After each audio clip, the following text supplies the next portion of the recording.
Figure से आप लोगों को बेटा क्लियर दिखाई दे रहा होगा। सपोज करो मैं इसको नाम दे दूं, ये ए है, ये बी है, ये सी है, ये डी है, मैंने इसको नेमिंग कर दिया। तो एरिया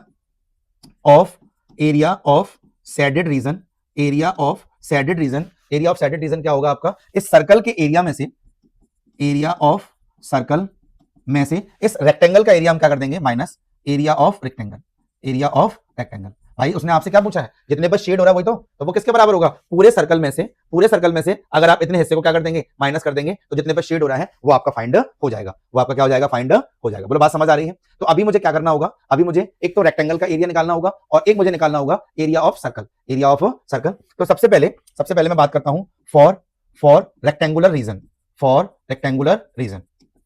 अगर मैं रेक्टेंगुलर रीजन की बात करूं तो देखो लेंथ मेरी दे रखी है 8 सेंटीमीटर और ब्रेथ मैंने दे रखी है 6 सेंटीमीटर। तो मैं यहां से एरिया निकालूंगा, एरिया तो आप सब जानते हैं रेक्टेंगल का जो एरिया होता है वो होता है लेंथ इंटू ब्रेथ यानी 8 × 6 यानी ये हो जाएगा 48 सेंटीमीटर स्क्वायर, 48 सेंटीमीटर स्क्वायर।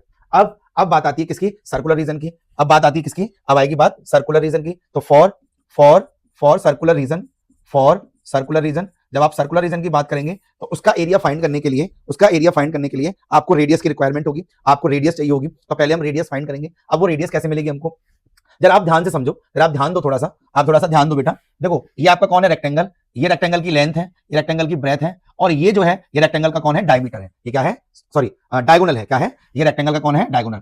अगर और आप भी जानते हैं इस बात को कि रेक्टेंगल के अंदर हर एक एंगल 90 डिग्री का होता है, यानी ये एंगल कितने डिग्री का है, 90 का। इसका मतलब इस ट्राइंगल को अगर मैं थोड़ी देर के लिए मानूं तो ये ट्राइंगल क्या हो जाएगा, राइट एंगल ट्राइंगल हो जाएगा, और राइट एंगल ट्राइंगल हो जाएगा तो ये 6 है, ये 8 है, तो मैं इस साइड को यहां से फाइंड कर पाऊंगा एज अ हाइपोटेनियस। अगर ये 8 है, ये 6 है, तो इस साइड को मैं हाइपोटेनियस की फॉर्म में फाइंड कर लूंगा, जो कि ये रेक्टेंगल के लिए तो रेक्टेंगल का तो कौन है, रेक्टेंगल का तो डायगोनल है, रेक्टेंगल का कौन है, डायगोनल। लेकिन इस सर्कल का ये क्या है, डायमीटर है, इस सर्कल का क्या है, डायमीटर। और जैसे ही मुझे डायमीटर मिल जाएगा मैं हाफ कर दूंगा तो वो मेरी रेडियस बन जाएगी, क्या बन जाएगी, रेडियस। तो सबसे पहले क्या करेंगे, सबसे पहले हम फाइंड करेंगे इन ट्राइंगल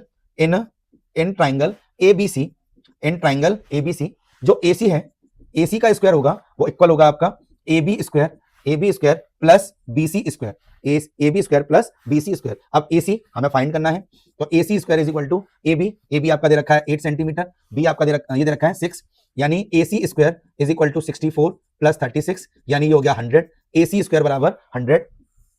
तो AC बराबर हो जाएगा आपका 100 पर रूट, यानी AC बराबर आ गया आपका 10 सेंटीमीटर, AC बराबर सेंटीमीटर 10। तो मैं इसे क्या कह दूं, इसे मैं कह दूं diagonal is equal to diameter, क्योंकि जो डायगोनल है वही इसका डायमीटर है। तो डायगोनल कितना है आपका 10, तो फिर